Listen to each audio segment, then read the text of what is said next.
오늘 함께 나눈 말씀 제목을 선택이라 정했습니다. 초이스입니다.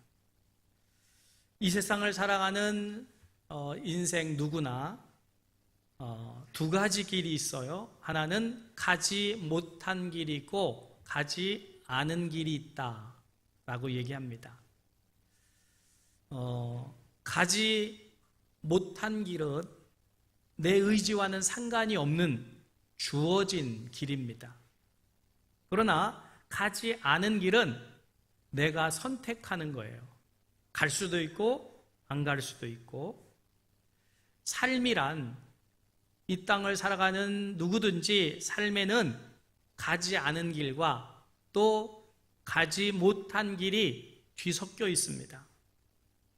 하나님의 절대 주권으로 주신 것과 또 나의 선택으로 나의 삶이 만들어진다는 거지요. 이 부분에 대해서 이어령 교수는 이런 말을 했어요. 영어 하나 단어 띄워주시죠. 이렇게 설명을 합니다. 보이나요?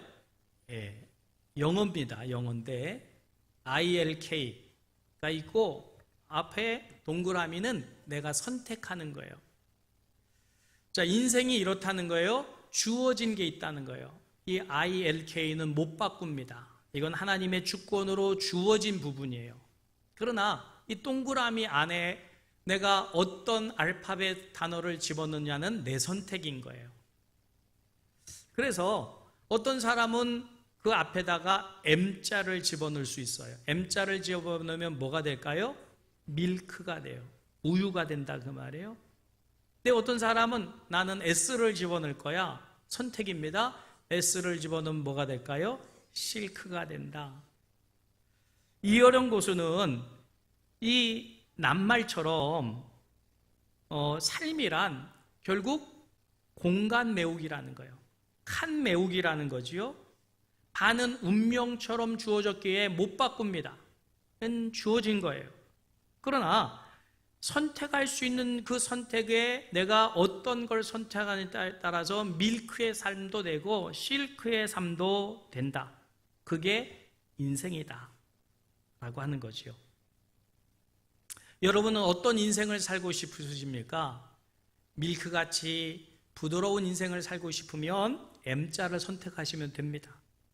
실크처럼 아주 그 보들보들한 그 가치 있는 그런 삶을 살고 싶으면 S를 선택하면 되시는 거고요.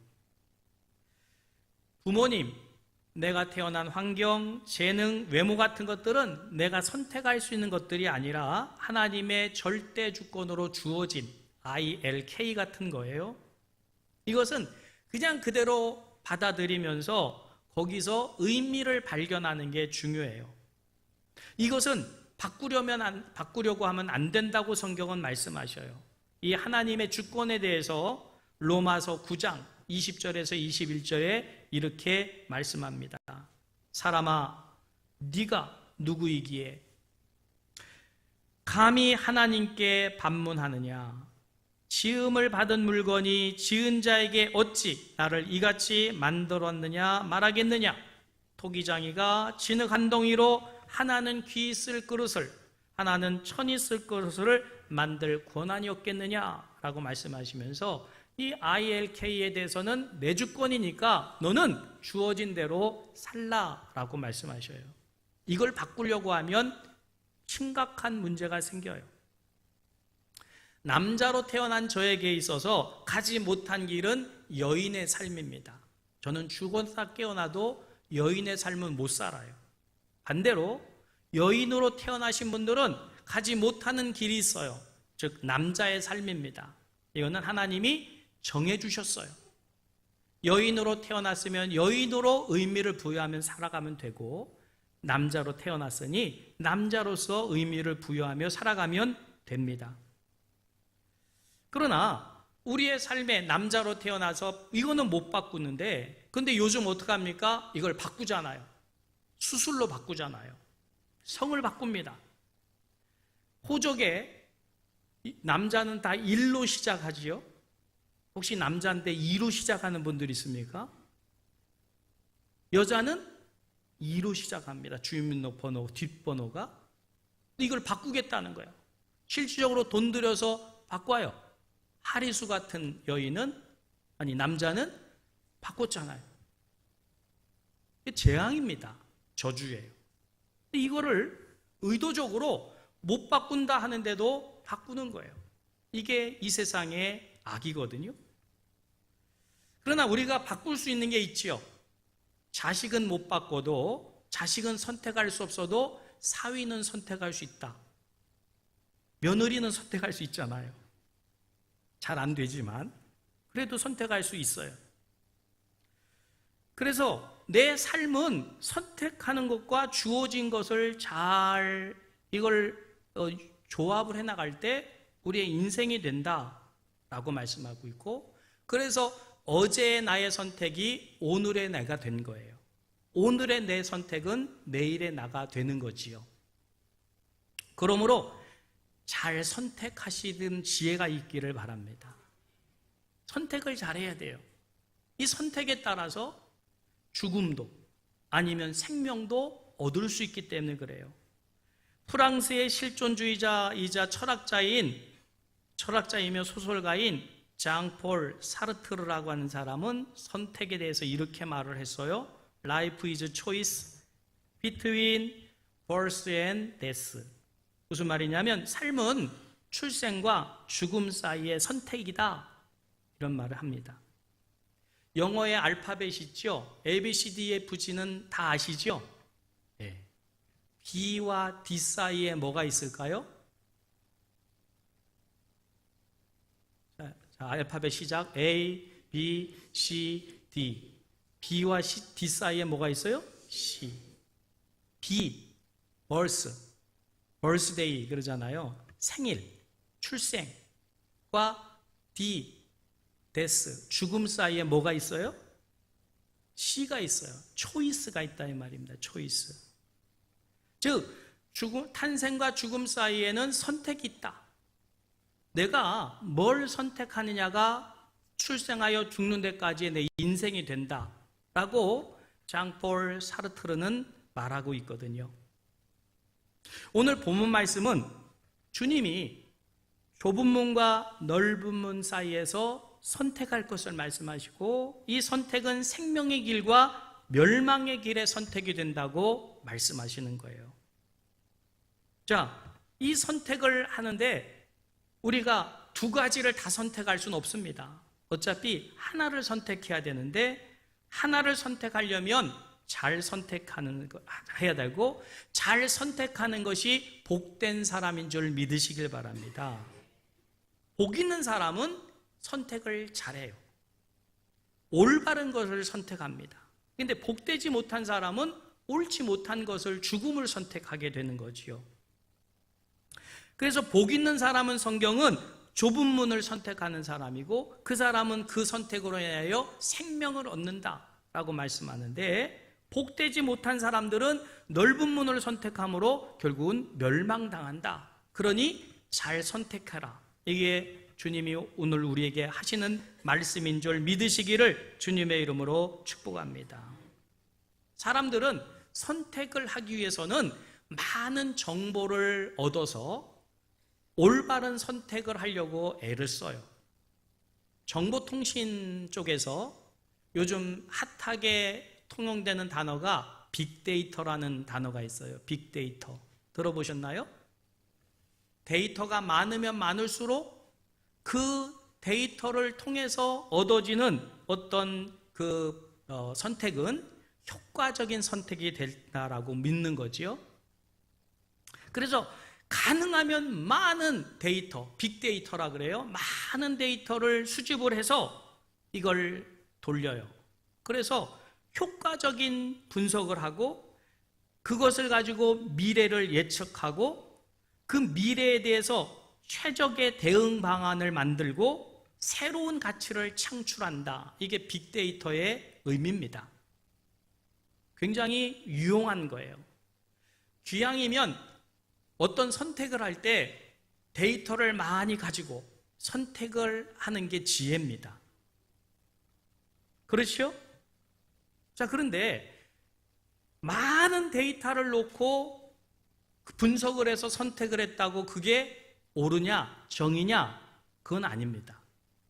그래서 많은 데이터를 가지고 선택을 하지만 선택을 잘해야 돼요.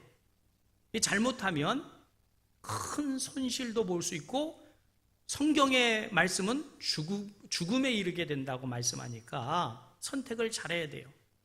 그래서 오늘 설교 제목이 선택, 초이스예요. 영어 단어 초이스 좀 띄워주실래요, 방송실? 자, 초이스. 글씨가 너무 작다. 영어가 읽혀지나요? CHOICE. 자, 잘 영어 단어를 보시면 뭐가 들어있습니까, 거기에? 아이스, 얼음이 들어있잖아요. 중간을 딱 자르면 CHO하고 ICE하고 나눠지잖아요. 이 IC가 뭘까요? 얼음이에요, 얼음. 얼음. 무슨 말이냐면 어떤 상황을 고려한 다음에 선택할 때는 얼음처럼 냉철하게 선택해야 된다, 그 말이에요. 이 초이스에는 얼음이 들어가 있어요. 그러니까 감정적으로 그렇게 선택하지 말고 냉정하게 얼음처럼 차가운 냉철한 이성을 가지고 선택을 해야 된다. 그래야지 오류가 적어진다라고 하는 거예요. 상당히 우리에게도 유익한 그런 이제 내용인데, 그런데 여기서 만족하면 안 됩니다. 크리스찬들은 여기서 한 걸음 더 나가야 돼요. 여기서 멈추면 세상 사람들과 똑같아지는 거예요. 우리 성도들은 이 빅데이터를 통해서 정확한 분석을 하고 또 모든 것을 다 고려해서 최적의 그런 선택을 하더라도 여기에 한 가지 더 우리 그리스도인들은 첨가를 해야 돼요. 그게 뭘까요? 하나님의 뜻입니다. 아무리 냉철하게 빅데이터를 가지고 선택을 했다 할지라도 그게 다 옳은 게 아니에요. 그래서 우리는 이 선택을 할 때 항상 최종적으로 해야 될 게 뭐냐? 과연 이 선택이 어마어마한 빅데이터를 가지고 선택을 했다 할지라도 과연 이 선택이 하나님의 뜻에 맞느냐 안 맞느냐를 살펴봐야만 그게 크리스찬들이 하는 선택이 된다는 거예요. 믿으시길 바랍니다. 그래서 얼음처럼 냉철한 선택도 중요하지만 그 선택이 옳은 선택이 되게 하려면 더 중요하게 고려해야 될 것이 하나님의 뜻입니다. 믿으시길 바랍니다. 안 그러면 거기 인간이라고 하는 존재는 욕심이 없는 인간이 없어요. 어느 사람도 다 욕심이 있기 마련이에요. 그래서 성경은 욕심이 잉태한 즉 죄를 낳고 죄가 장성한 즉 사망을 낳느니라. 저는 대통령쯤 되면 욕심이 없을 줄 알았어요. 저를 한번 대통령 세워줘 보십시오. 나는 욕심 없이 대통령 이 직무 잘할 것 같아. 근데 안 그렇더라고요. 대통령이 돼도 여전히 욕심이 있어서 불행한 이 역사를 만들어내잖아요. 인간은 욕심이 없을 수가 없어요. 그래서 아무리 냉철한 분석을 해도 팔이 안으로 휘듯 욕심의 선택을 하기 쉽습니다. 그렇게 될 수밖에 없다는 거죠. 그래서 이 욕심을 다 내려놓는 하나님의 뜻에 맞는 선택을 하는 것이 그것이 옳은 선택이고 복받은 사람의 선택이 된다고 성경은 말씀하셔요. 자, 여러분, 그 옳은 선택을 한 사람 중에서 세상적인 선택을 한 사람의 대표가 누구냐면 롯입니다. 아브라함의 조카 롯이죠. 자, 이 롯은 다 같이 번성을 했어요. 이 양들이 그 염소들이 많아졌어요. 목초지는 한계가 있고 이 목동들이 서로 싸우며 갈등이 증폭이 됩니다. 그래서 아브라함이 결단을 합니다. 기득권이 있습니다. 욕심이 있어요. 아브라함이라고 없겠어요? 근데 욕심을 내려놓고 롯에게 양보를 합니다. 네가 좌하면 나는 우하고 네가 우하면 나는 좌하겠다는 선택을 오히려 양보를 해줘요. 그래서 롯은 선택을 하는데 그 당시 최대의 빅데이터를 활용을 해서 저 소돔과 고모라 땅이야말로 내가 가서 얼마든지 내 사업을 일으킬 수 있고 내가 번 돈으로 즐거운 삶을 살 수 있겠다. 빅데이터를 돌려서 선택한 게 소돔과 고모라 땅이에요. 그래서 아브라함은 양보를 했으니까 별 볼 일 없는 그 땅을 바라보며 갔지요. 그러나 성경은 그 결과를 뭐라고 말씀합니까? 소돔 땅은 타락했고 하나님의 불의 심판이 임했으므로 그 많은 재산 하나도 가지고 나오지 못하고 결국은 맨몸으로 빠져나오다가 롯의 아내는 재산에 미련이 생겨서 뒤를 보다가 어떻게 됐다고요? 소금구덩이 됐다. 그 선택이 옳은 선택이 아니었다는 거예요. 빅데이터를 돌려서 한 선택이 결국은 망하는 선택이었다라고 성경은 말씀합니다. 오늘 우리는 나름대로 빅데이터를 가지고 있기를 원하고 빅데이터를 좋아해요. 그래서 여러분 안에 있는 재물, 학력, 스펙 이런 것들은 다 빅데이터들이에요. 이런 것들을 돌려가지고 선택을 했다고 해서 그게 복된 선택이라고 장담할 수가 없어요. 결국은 어디에다 맞춰야 되냐면 하나님의 뜻에 맞느냐를 살펴보지 않으면 내가 가지고 있는 빅데이터를 가지고 선택해봐야 멸망할 수밖에 없게 되더라 라고 하는 거예요. 자, 그러면 어떤 선택을 우리 크리스찬들은 해야 되느냐? 모세처럼 하면 됩니다. 모세가 선택을 합니다. 근데 모세는 빅데이터의 선택을 하질 않아요. 하나, 마지막 점검해야 될 믿음, 하나님의 뜻에 대한 선택을 하잖아요. 찾아보시죠. 히브리서 11장 24절에서 26절이에요. 모세가 선택을 합니다. 뭘로 선택을 합니까? 믿음으로 모세는 이렇게 나와요. 빅데이터를 가지고 선택했다고요? 아니요. 마지막 믿음으로 하나님의 뜻이 무엇인가를 생각하고 선택을 했어요. 모세가. 같이 읽어보겠습니다. 시작. 믿음으로 모세는 장성하여 바로의 공주의 아들이라 칭함받기를 거절하고 도리어 하나님의 백성과 함께 고난받기를 잠시 죄악의 낙을 누리는 것보다 더 좋아하고 그리스도를 위하여 받는 수모를 애굽의 모든 보화보다 더 큰 재물로 여겼으니 이는 상 주심을 바라봄이라. 아멘. 왜 모세가 복 있는 사람이냐면 그가 가지고 있는 빅데이터로 선택한 게 아니고 뭘로 선택했다고요? 믿음. 하나님이 뭘 기뻐하시냐의 그 기준을 가지고 선택을 했기 때문에 바로의 공주의 아들됨을 거절하고 그 애굽의 궁중의 안에서의 그 어마어마한 이 쾌락, 죄악의 낙을 던지고 백성들과 함께 고난받기를 자청하는 선택을 했다고 말씀합니다. 우리도 신앙생활 한다는 게 뭐냐? 결국은 선택이에요. 이 선택은 옳은 선택을 해야 될 줄 믿으시길 바랍니다. 그 옳은 선택은 좁은 문의 선택이라고 오늘 성경은 말씀하고 있어요. 그러면 좁은 문의 선택은 뭐냐? 세 가지를 말씀드리려고 그래요. 세 가지. 꼭 기억하시기를 바랍니다. 아멘? 자, 졸리면 무릎팍을 꼬집어서라도 깨우세요.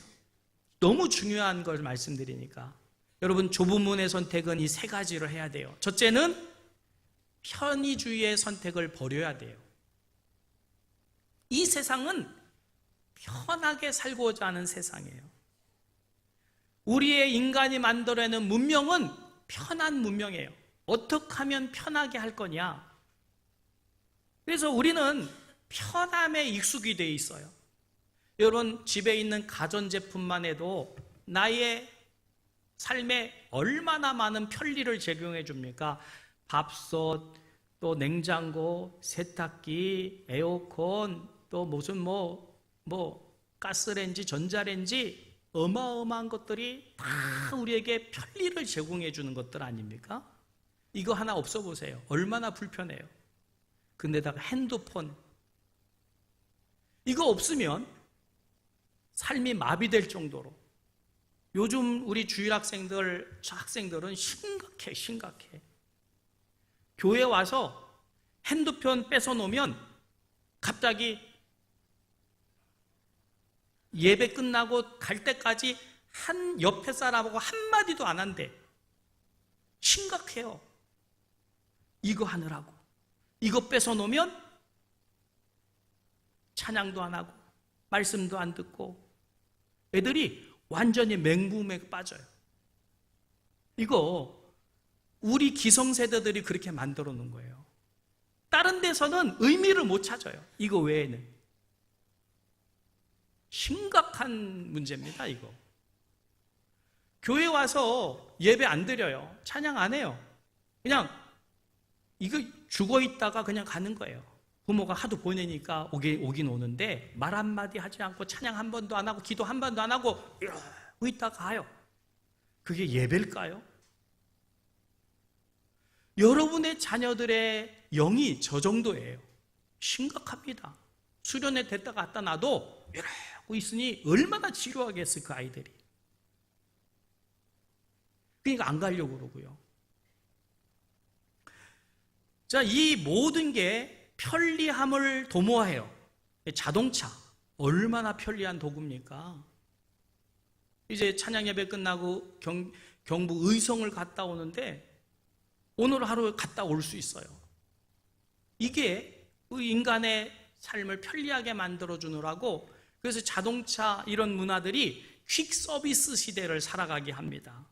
그래서 뭐 인터넷으로 주문 하나 하면 오늘 주문하면 내일 와요. 막 얼마나 편한 시대에 사는지 몰라요. 근데 이 편리함이 과연 옳은 것이냐? 아닙니다.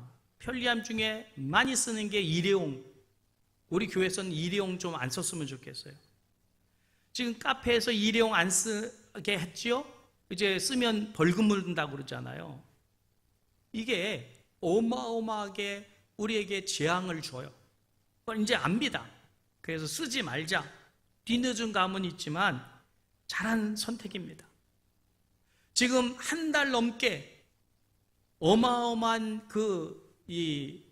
지금 더위가, 이거는 우리가 환경을 파괴해서 우리가 편리함 추구하다가 지금 당하는 재앙 아닙니까? 자연을 파괴했기 때문에. 편리함을 추구하다가 결국은 재앙으로 맞이하는 게 이 폭염이에요. 자, 그런데다가 여러분, 왜 편의주의를 버려야 되냐면, 그래서 삶의 어느 정도 불편을 감수하는 게, 자연주의로 돌아가는 게 유익이 될 수 있어요. 그런데 특별히 신앙생활은 편의주의를 버려야 돼요. 왜 그럴까요? 신앙생활은 편하자고 하는 게 아니에요. 신앙생활은 편리하게 하는 게 신앙생활이 아니에요. 오히려 정반대입니다. 오히려 정반대여야 돼요. 무슨 말이냐면, 신속한 예배, 1시간에 딱 끝나는 예배를 여러분들은 선호해요. 그래서 1시간 넘어가면 몸살을 앓고 이 설교가 이따위로 별의별 불평 다 나와요.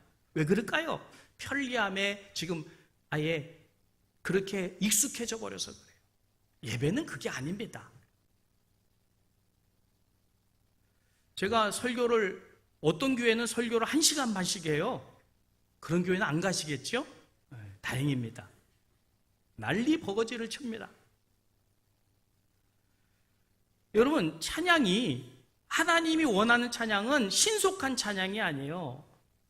농익은 찬양을 기뻐하셔요. 찬양 한 곡을 통해서도 눈물이 나고 마음에 감동이 되고 그런 농익은 찬양을 기뻐하시는데, 우리는 찬양을 그냥 신속하게 끝내버리면, 예배도 마찬가지예요. 1시간 딱 짜놓고 신속하게 착 진행하면 예배했다. 과연 그 예배를 하나님은 기뻐하실까? 여기에 초점을 맞춰야 되는데, 우리의 편리의 시간, 이 예배를 맞추는 거예요. 하나님께 맞추는 게 아니고, 한 시간에 끝내는 예배가 하나님이 기뻐하실까요? 인간이 좋아할까요?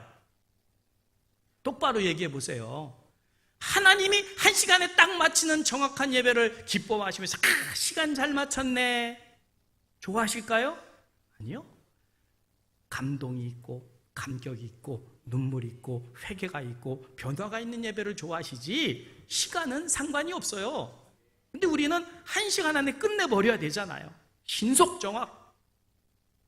그게 은혜가 된대. 과연 그럴까요? 이게 편리함에 아예 익숙해버린 결과예요.